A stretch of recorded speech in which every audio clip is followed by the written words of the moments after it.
641페이지 한번 볼까요? 근대태동기 사회. 자, 사회구조의 변화.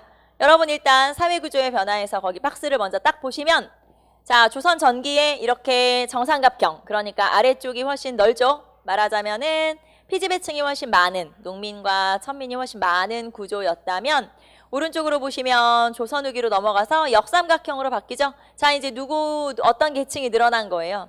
양반의 계층이 늘어난 거죠. 자, 양반이 증가하고 밑에 내려갈수록, 즉 상민과 노비로 갈수록 훨씬 줄어들죠. 그래서 이렇게 역삼각형의 구조로 바뀐 건 자, 양반의 숫자가 늘어난 거고, 우리가 이런 걸 한마디로 말하면 신분제의 동요라고 그래요. 신분제도가 흔들렸다라고 하는 거죠. 그래서 신분제의 동요가 나타나게 되죠. 자, 그러면 신분제의 동요라고 하는 건 양반 계층이 늘어난 걸 말하는 거죠. 자, 양반 계층이 얼마나 늘어났냐면 오른쪽에 보시면 울산 호적을 기록해 놓은 게 있어요. 자, 1729년에 양반이 1729년이면 18세기 중반이니까 요것도 사실은 조선 후기죠. 조선 후기, 한참 조선 후기지. 자, 그런데 그 당시에 양반의 가구가 26.29%니까 한 30% 있다고 치고, 자, 그 다음에 1867년이면 이거는 1867년이니까 언제예요? 요거는 이제 세도정치 시기로 넘어가고, 그 다음에 이제 흥선대원군이 집권할 그 즈음이잖아요. 말하자면 세도정치가 끝날 때쯤에. 자, 그러면 요렇게 세도정치가 끝나고 이제 흥선대원군 집권 시기 요때쯤 됐을 때 양반의 숫자가 얼마나 돼요? 65%. 그러니까 양반이 그냥 딱 봐도 일단 2배 이상 늘어났다라는 걸 알 수가 있고요. 반대로 상민과 노비를 보면은 노비 같은 경우는 여러분 13%에서 0%로 줄어들었어요. 그러니까 13명이 노비였다면 100명 중에 13명이 노비였다면 이제는 1명이 될까 말까라는 거지. 절반이네, 절반. 0.1명이네 말하자면은. 자, 0.5명이네. 자, 이 정도로 굉장히 상민과 노비의 수가 줄어들게 되죠. 자, 그러면 이렇게 신분제도가 원래는 양반이 조금이고 상민이 많아야 되는데 반대로 이렇게 뒤집혀진 게 바로 신분제의 동요고, 이렇게 양반이 증가하게 된 여러 가지 원인들이 있겠죠. 그래서 신분제의 동요를 일단 한번 살펴보도록 합시다. 자, 신분제의 동요. 자, 신분제의 동요는 일단 결과, 양상은 양반이 증가하고 상민과 노비가 감소한 거죠. 양반이 증가하고 상민과 노비가 감소했는데, 자, 그러면 이렇게 양반과 그 다음에 양반이 증가하고 상민과 노비가 감소하게 된 원인 또는 계기를 한번 살펴보자 이 말이죠. 자, 그러면은 이런 원인은 뭐냐? 신분제의 동요의 원인은, 그러니까 계기는, 자, 일단 양반을 상승하는 여러 가지 방법이 있었다는 거죠. 신분을 양반으로 상승시키는. 자, 그러면 합법적인 방법이 있고 불법적인 방법이 있어요. 양반이 되는 방법 중에 일단 어디서부터 시작하면 되냐? 임진왜란 시기로 가면 되죠. 전쟁통에 국가의 재정이 어려워져요. 즉 백성들한테 세금을 걷어서 재정을 충당해야 되는데 전쟁을 한 7년 하다 보니까 그게 어려워진 거죠. 그래서 세금을, 즉 재정을 충당하기 위한 방법으로 양반들한테, 그러니까 평민들한테 돈을 받고 신분을 올려주기 시작한 거예요. 말하자면. 그래서 자, 원인 또는 계기라고 하면 이 중에서 합법적 방법이 있고 불법적 방법이 있어요. 자, 양반이 이렇게 증가하게 된 합법적 방법이나 불법적 방법이 있는데, 합법적 방법은 예를 들면 납속이나 공명첩이 있죠. 자, 임진왜란 중에 재정을 충당하기 위해서 돈을 주면 신분을 올려주는 거예요. 그런 걸 납속책, 납속이라고 하고, 그 다음에 그 납속의 방법 중에서 돈을 가져오면 그 자리에서 관리 임명장에 이름을 써주는 거예요. 자, 공명, 비어있는 명은 이름이죠. 그러니까 이름이 비어있는 첩지, 임명장이라는 뜻이고, 돈을 가져다 주면 그 자리에서 그 사람 이름을 써서 임명장을 주면, 그럼 나는 임명장을 받았으면 나는 양반이 되는 거죠. 벼슬을 하게 되면. 자, 그런 식으로 나는 양반이 되는 거예요. 돈 내면 신분을 올려주는 거고요. 또는 이런 거 아니면 군공을 세우는 방법이 있죠. 즉 전쟁터에 나가서 외적을 3명 죽였다. 그러면 나는 군공을 세워서, 자, 그런데 내가 만약에 노비다. 그럼 나는 양민으로 승격을 시켜주는 거예요. 자, 이런 식으로 신분을 상승시키는 방법이 있었죠. 그래서 납속과 공명첩과 군공이나 이런 것들은 이제 합법적 방법을 통해서 신분을 상승하는 경우고, 자, 그러면 불법적 방법을 통해서 신분을 상승하는 경우는, 자, 예를 들면 족보를 사거나 위조하거나, 자, 족보 매입, 그 다음에 족보 매입, 그 다음에 족보 위조. 자, 족보를 사거나 위조해서 양반 신분을 사는 경우도 있고요. 자, 그 다음에 왜 우리 양반 합격하면은 합격증 주죠. 예, 홍패를 위조하는 경우도 있어요. 홍패를 위조하는 경우도 있죠. 그래서 이런 식으로 홍패는 과거 합격 증명서거든요. 그런 합격증을 위조하는 경우도 있고요. 아니면 에휴, 나는 노비인데 아니면 정 안 되면 어떡해요? 도망을 가야지. 저기 멀리. 딴 데 가서 사는 거야. 그러면 딴 데 가서 내가 저기 이제 뭐 함경도나 이런 데 가서 나는 노비였소 하겠어. 나는 원래 평민이요 하겠어. 당연히. 나는 평민이요 하겠지. 당연히. 그래서 아예 도망을 가버리는 노비 도망. 이런 경우도 있죠. 그래서 이런 여러 가지 방법을 통해서 신분을 상승시키는 경우가 많다. 자, 그러다 보니까 결과가 이러잖아요. 양반은 증가하고 상민과 노비는 감소하게 돼서 앞에서 우리가 봤던 역삼각형, 삼각형이었는데 역삼각형으로 이렇게 바뀐 그런 일들이 벌어지게 되죠.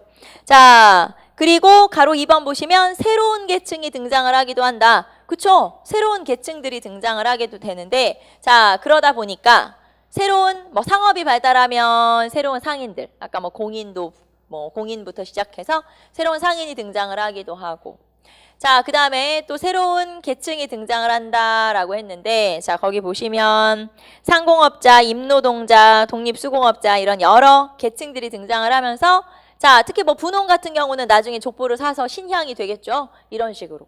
그래서 이런 새로운 계층이 등장을 하고 경제가 성장하면서 이런 거에 힘입어 신분제도가 역시 동요하는, 경제력이 성장하다 보니까 그런 결과를 가져오게 된다. 자, 그래서 양반 중심의 체제가 흔들릴 수밖에 없다. 당연한 거죠. 그래서 이런 여러 가지 모습들이 등장을 하고, 자, 642페이지 보시면 결론 나와 있네요. 양반의 증가, 양반의 수는 더욱 증가. 상민과 노비의 수는 감소하는 경향을 보였다. 네, 이거죠. 그래서 이런 결과를 가져오게 된다. 자, 그러면 이제 여러분하고 지금부터는 뭘 살펴볼 거냐면 양반, 중인, 상민, 그 다음에 천민, 노비 쭉 한번 계층별로 어떤 변화가 있는지 한번 살펴보도록 할게요. 그래서 계층별로 어떤 변화가 있는지를 쭉 한번 살펴보면서 그래서 어떤 일들이 있었어? 요거를 이제 자세히 한번 살펴보도록 할게요. 자, 맨 처음에 양반층부터 한번 살펴보도록 합시다. 제일 먼저 양반층. 자, 양반은 어떤 일이 있었냐? 자, 양반은 당연히 증가를 하게 되는데 그렇게 양반이 증가하게 된 계기가 여러분 책에 나오네요. 신분 상승의 기회가 확대되는데 거기 보시면 다시 한번 등장하죠. 합법적인 방법과 불법적인 방법이 있다. 합법적인 방법은 군공, 전투에서 공을 세우거나 이게 군공이에요. 자, 그다음에 납속. 자, 납속은 돈을 내고 신분을 상승하는 경우인데 오른쪽에 보시면 사진이 한 개 나오죠. 요게 공명첩. 공명첩, 공. 비어있다. 명, 이름 쓰는 난이 비어있는 첩지. 첩지는 관리 임명장이에요. 그래서 돈 가져다 주면 그 자리에서 이름을 써서 신분을 상승시켜주는 거죠. 그래서 납속책 중에 일부라고 생각하시면 돼요.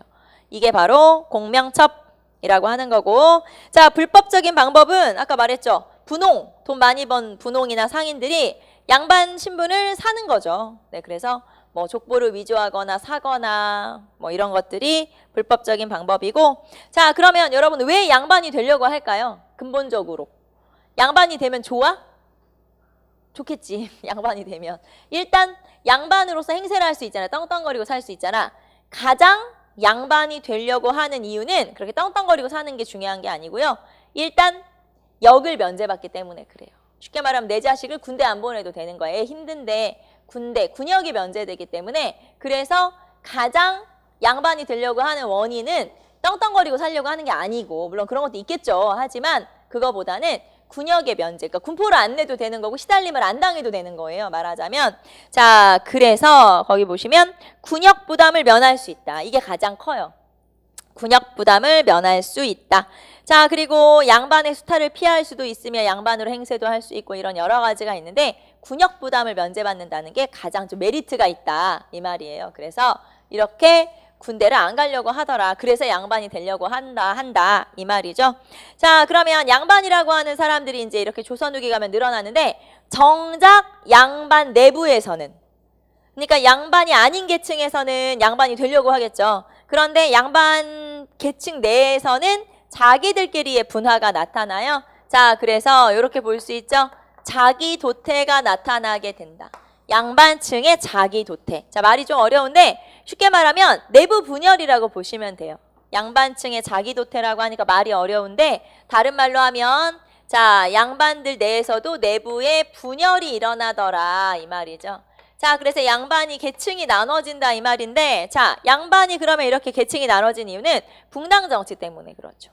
왜냐면 여러분 붕당 정치가 앞에서 뭐 동인 서인 생겼다가 그 다음에 동인이 다시 남인 북인 생겼다가 자, 그 다음에 서인과 남인이 결국 남게 되죠. 북인은 이제 광해군과 함께 사라지고 자, 그러면서 남인과 서인이 서로 대립을 하게 되는데 이게 계속 가는 거죠. 인조, 효종, 현종, 숙종 쭉 가면서부터 자, 그리고 숙종 때 환국이 일어나면서 서인이 노론, 소론으로 나눠지고요.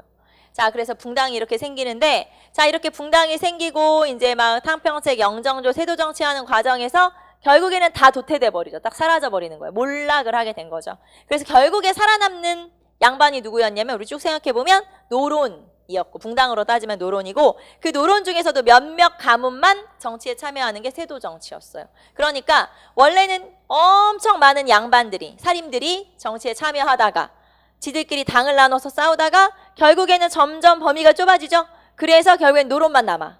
그리고 노론 중에서도 몇몇 가문만 남아. 그럼 나머지는 어떻게 된 거예요?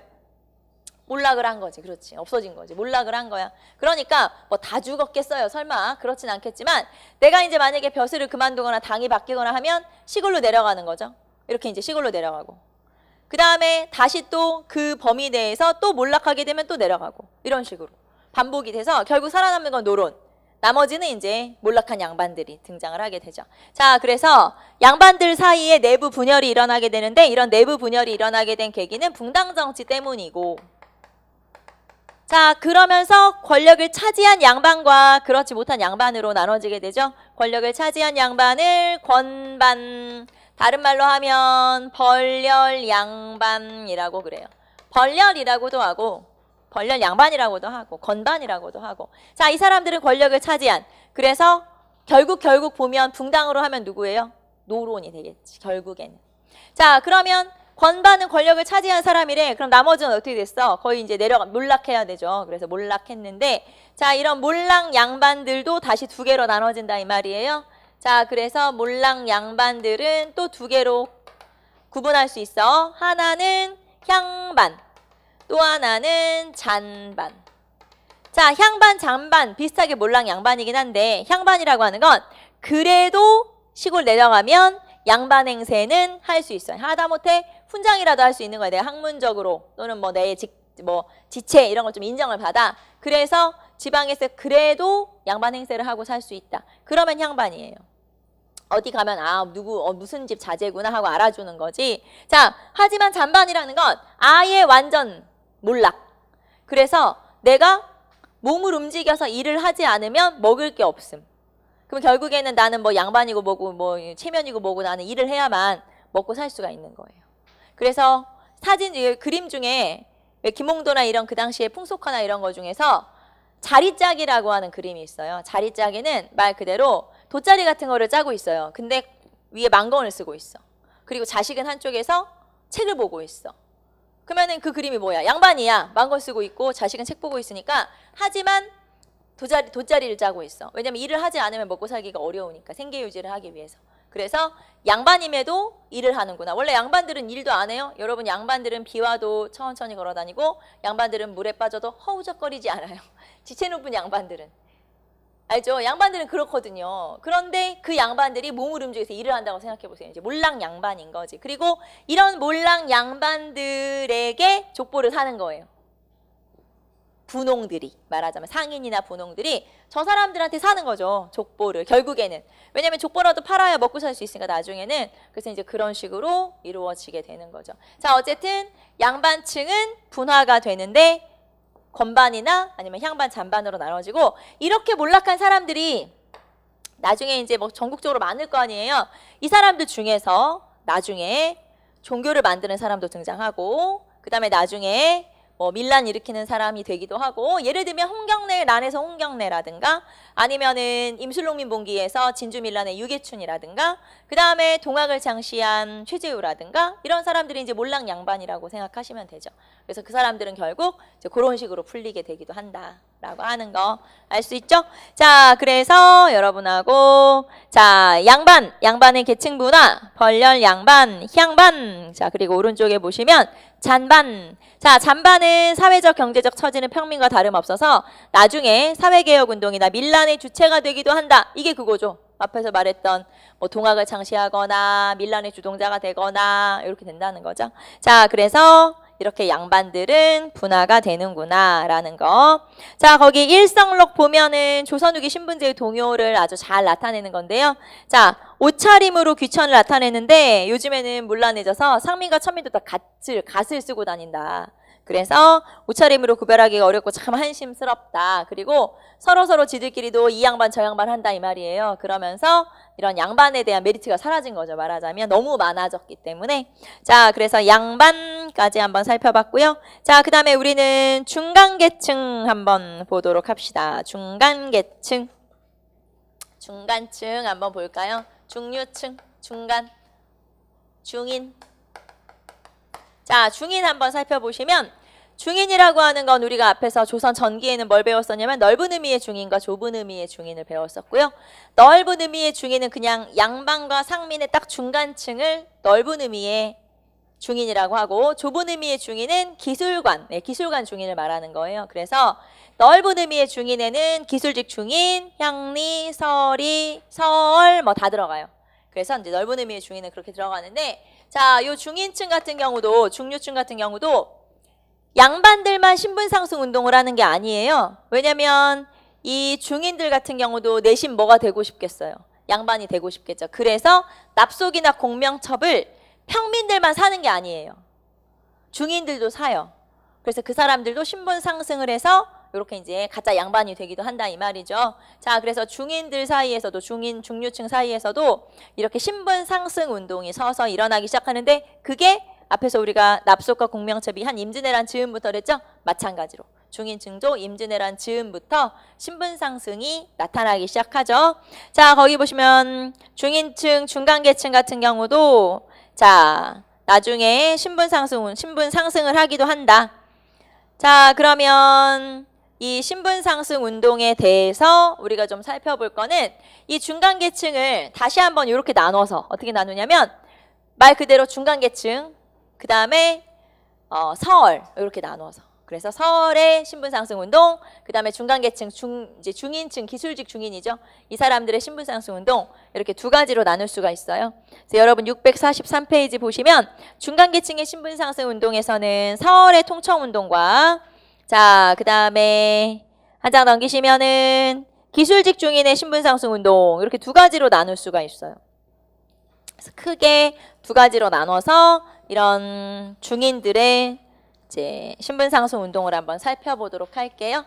자, 그러면 중인들의 신분 상승 운동, 중인들의 신분 상승 운동에서 크게 서얼의 신분 상승 운동, 그 다음에 기술직 중인의 신분 상승 운동 이렇게 자 앞에서 말했던 것처럼 임진왜란 이후에 납속과 공명첩을 통해서 신분 상승 운동을 벌였던 사람들이 중인과 서얼이에요. 그래서 중인과 서얼들 사이에서도 이렇게 신분 상승 운동이 일어나는데 이 두 신분의 양상이 좀 다르다 이 말이죠. 그래서 서얼 같은 경우도 역시 통청 운동 또는 소청 운동을 전개하게 되죠.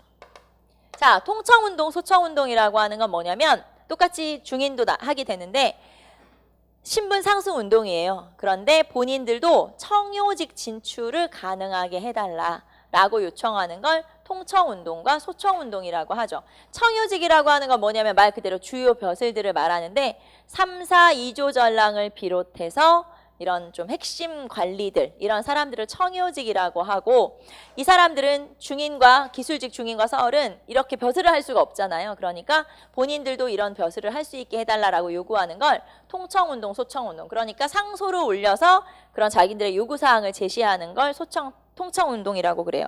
644페이지 보시면은, 자, 이 사람들은 수차례 걸쳐 집단적으로 상소해서 관직 진출 제한을 없애줄 것을 요구했다. 즉, 청요직 진출을 요구했던 거죠. 자, 그래서 통청운동, 소청운동. 자, 청요직 진출 요구.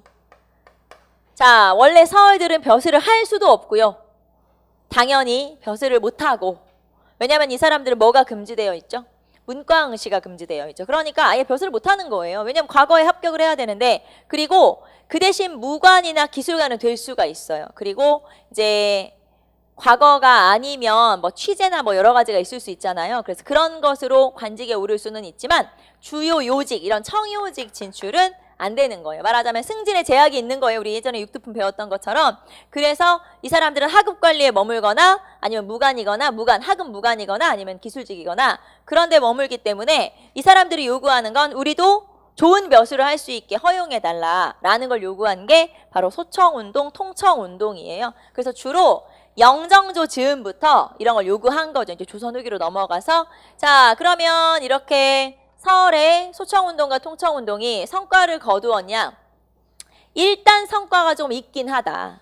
그래서 그 성과가 뭐냐? 정유절목 또는 서울 허통절목이라고 하는 건데, 말하자면 자, 서울들에게 정조 때는 규장각 검서관으로 등용할 것을 등용을 해주기를 약속을 한 거죠. 그런 걸 여러분 책에 자, 정유절목 또는 서류허통절목이라고 그래요. 자, 거기 644페이지 보시면은 서울 등용이라고 써있죠. 자, 정조 때 서울을 규장각 검서관으로 등용을 하는데, 이때 이제 이렇게 법을 발표한 걸 정유절목 또는 서류허통절목이라고 그래요. 자, 그래서 요 내용을 한번 알아두시고, 자, 봅시다.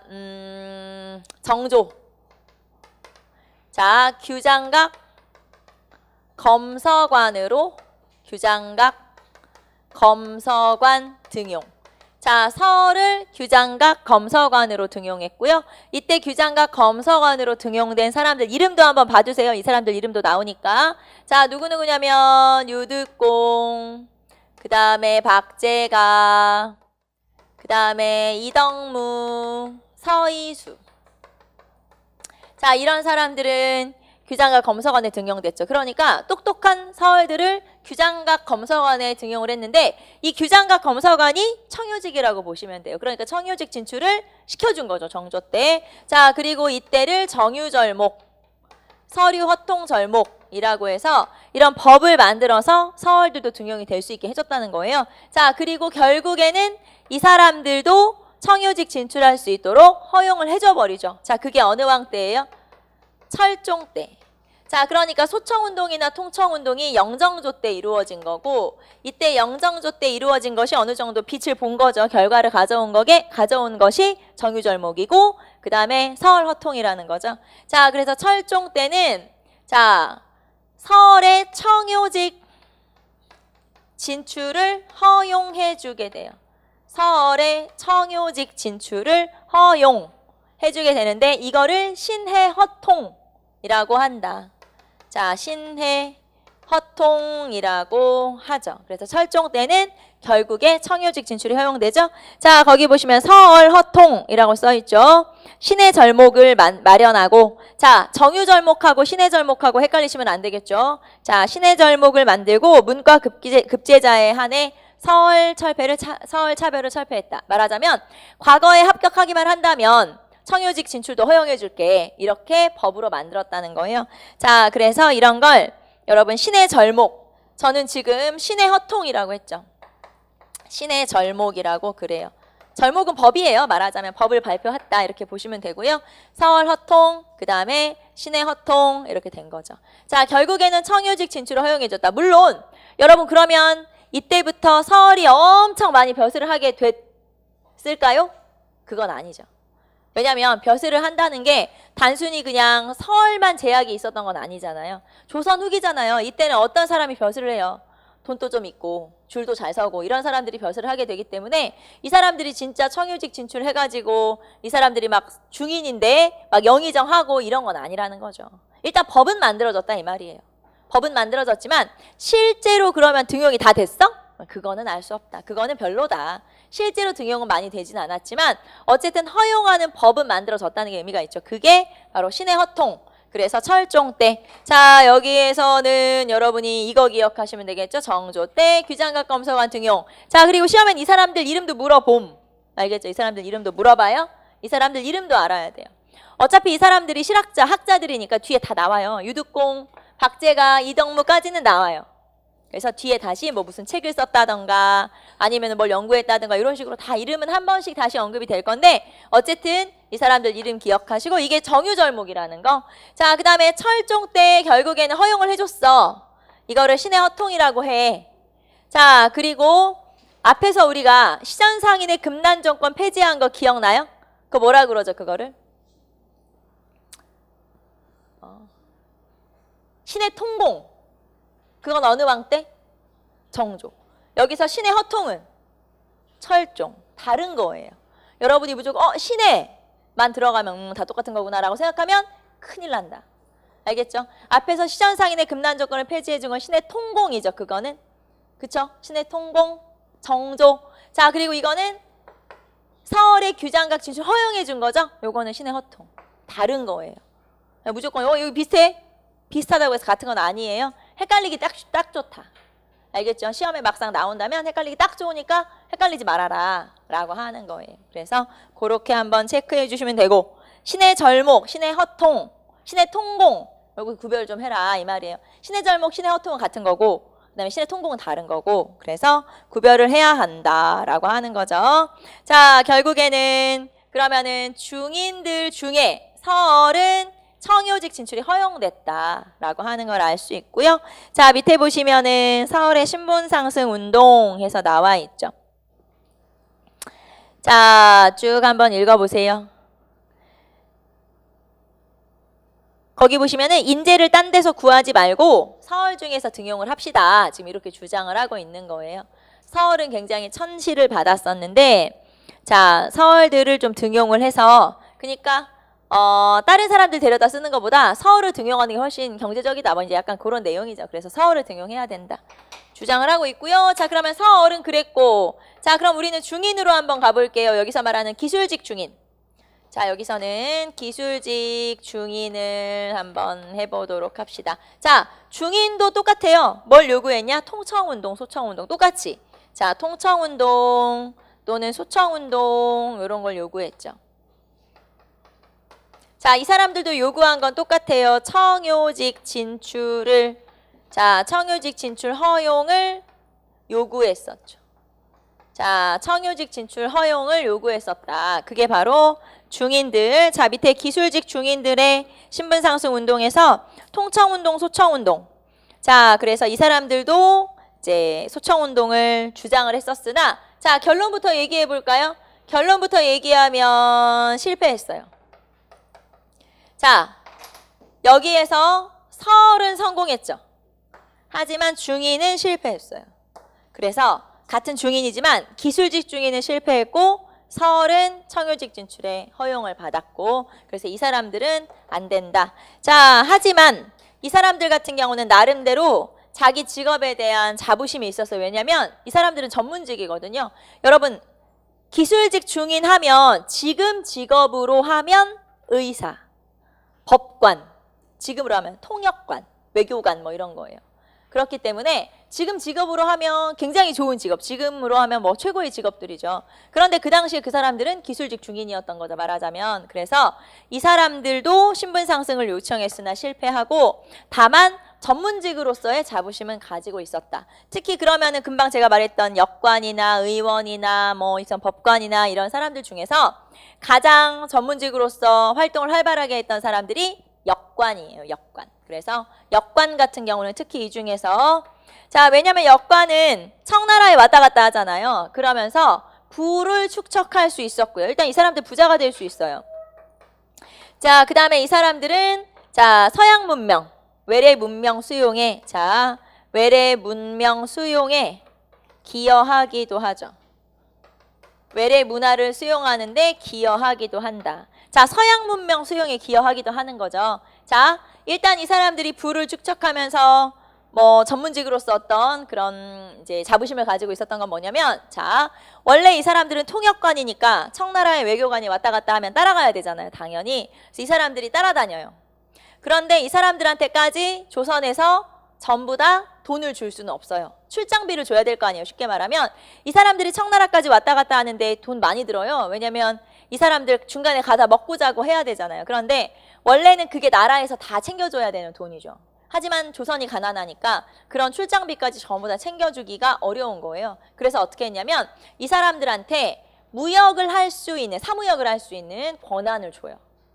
그러니까 쉽게 말하면 팔포무역이라고 해서, 팔포무역이 뭐냐면 이 팔포라는 게 쉽게 말하면 뭐 한근 두근 할 때 그런 단위라고 생각하면 되는데, 인삼 8포를 가지고 가서 그거를 팔아서 나오는 이득을 가져도 된다 이 말이에요.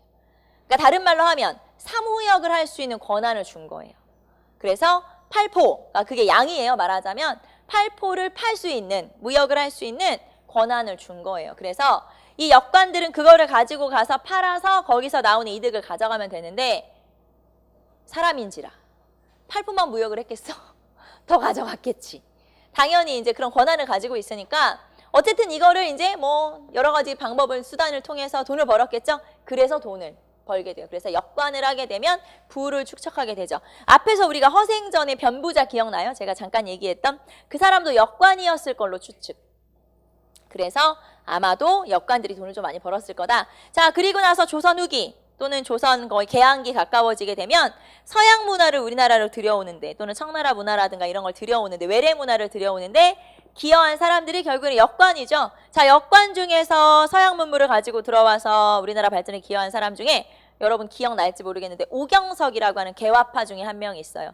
개화파의 선구자 중에 오경석, 유홍기, 박교수 중에 그 중에 오경석이 역관 출신이에요. 이 사람은 조선 후기 역관으로 청나라에서 서양의 책들을 가지고 들어오게 되고요. 그런 서양 문물을 소개한 책, 뭐 영환지략, 해국도지 이런 책을 가지고 들어와서 그런 책을 바탕으로 정책을 마련하기도 하고, 그래서 그런 오경석 같은 역관이 기여하기도 한다 그 말이에요. 그래서 외래문화 수용에 기여를 하기도 한다. 자, 그러면 644페이지 역관의 역할이 나와 있죠? 자, 거기 보시면은 자, 서학을 비롯한 외래문화 수용의 선구적 역할을 하면서 성리학 가치 체계에 도전하는 또 새로운 어떤 그런 활동을 하기도 했다. 그게 바로 역관. 그래서 중인 중에서, 기술직 중인 중에서 가장 활발한 활동을 전개했던 그런, 말하자면 사람, 직업이 바로 역관이다라고 하는 거고요. 자, 그리고 오른쪽으로 가시면 중간계층의 활동에 의 나와 있죠. 자, 중간계층은 그러니까 나 돈도 좀 벌었다, 돈도 좀 있어. 자, 그리고 나의 학식이나 이런 게 양반에 뒤지지 않아. 그런데 나의 신분이 중인이기 때문에 내가 높은 벼슬을 못하는 거잖아요. 그렇기 때문에 조선 후기의 중인들은 양반하고 되게 비슷한 활동들을 전개하게 되는데, 예를 들면 자, 양반이 시 모임 만들어서 막 문집 그런 거 내잖아. 그럼 우리도 하자. 그래서 이 중인들의 문학이 발전을 하게 돼요. 이런 문학을 위향문학이라고 그래요. 위향문학이 중인들의 문학이고요. 이 위향이라고 하는 게 무슨 말이냐면, 위향이 골목 이렇게 막, 왜 골목이 막 이렇게 막 연결되어 있잖아요. 그런 골목을 말하는 거거든요, 위향이. 그래서 이런 골목에 사는, 말하자면 중인들의 문학 작품을, 그런 문학을 위향문학이라고 하고요. 그 다음에 또 중인들도 양반들처럼 시 모임을 만들어요. 그런 시 모임을 시사라고 그래요. 시사. 자, 그래서 자기들끼리 시 모임을 만들어서 양반하고 똑같아요. 모여. 그리고 시를 써. 술도 한잔 마시고 이제 시도 같이 쓰고, 그리고 문집을 만들어. 양반들이 주로 그렇거든요. 그래서 양반하고 똑같이, 왜냐면 자기들은 신분만 다를 뿐이지 거의 뭐 양반 비슷하거든요. 그래서 이런 양반하고 비슷한 활동들을 하는데 그게 바로 위향문학 그리고 시사라고 하는 거예요. 자, 645페이지 보시면 자, 이런 양반들이 주로 이제 활동들을 많이 하는데, 거기 보시면 시사라고 하는 양반들의 시 모임, 시 동아리, 시 동호회 같은 거를 시사라고 하고, 자, 이렇게 양반들의 활동이 활발해. 이런 거를 위학문학이라고 하죠. 그래서 중인에 대해서 한번 살펴봤고요. 자, 여기서는 시험에 나올 만한 게 이제 이런 것들. 귀장과 검서관, 그리고 신의 허통 이런 거 알아두시고, 하지만 중인은 실패했다는 거. 그래도 역관이 좀 활동을 했다. 이런 거 알아두시면 되겠죠. 자, 그래서 여러분하고 지금 중인까지 한번 살펴봤고요. 자, 우리는 점심 먹고 와서 상민, 노비 이렇게 해서 이제 나머지 사회 파트를 이어서 한번 가보도록 할게요. 자, 점심 맛있게 드시고 이따 봅시다.